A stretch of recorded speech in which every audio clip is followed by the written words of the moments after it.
Ako ti na nalazu piše da imaš herniju diska, protruziju, ekstruziju, sekvestraciju, suženje spinalnog kanala, degenerativne promjene, nekakve benigne tumore, priraslice, nemoj se ništa bojati.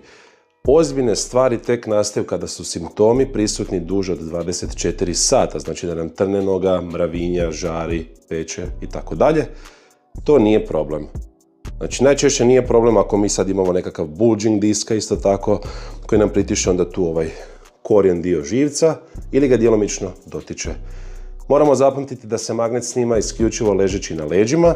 Dakle, kada legnemo na leđa, vrlo je bitno shvatiti da su unutar diska tekućine i oni padaju zbog svoje gravitacije. Dakle, ne bi bilo isto da očitamo magnet stojeći na trbuhu ili na nekom od bokova. Dakle, totalno nije mjerodavna pretraga u slučaju da imamo konstantnu kompresiju na živac, pa time imamo i ozbiljne simptome, onda možemo smatrati magnet korisnom tehnikom, odnosno korisnom pretragom koja nam može ukazati na nekakav izvor problema. U drugim situacijama, u 99% slučajeva su vaše loše navike, znači nespavanje, loša ishrana, neaktivnost, prekomjerna aktivnost, nekakav stres, fizički ili emotivan, to su puno bitnije stvari na koje moramo obratiti pozornost. Dakle, bulging diska, hernija, protruzija, sekvestracija, ekstruzija, sve ostalo nije toliko problem, može se riješiti, može se zaliječiti, može se sanirati.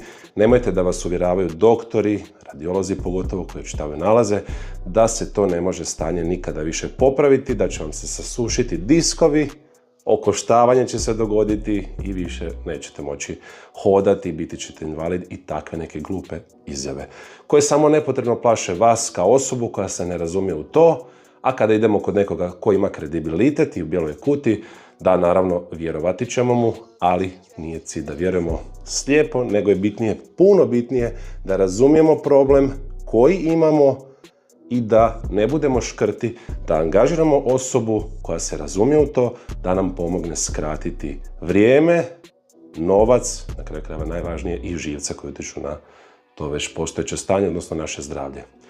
Ako te zanima suradnja sa mnom, ne znaš gdje krenuti, kako si pomoći, a uvjerio si se ili su te uvjerili da je to sve neizlječivo, nepopravljivo, molim te, komentiraj trening i poslaću ti prvo e-book da malo vidiš kako to funkcionira, koje su to osnovne informacije koje moraš poznavati o svojem tijelu i kada su takvi problemi u pitanju. A onda, ako si se svjesno odlučio zaista to popraviti, onda ćemo napraviti suradnju i napraviti ćemo nekakav rezultat. Spremi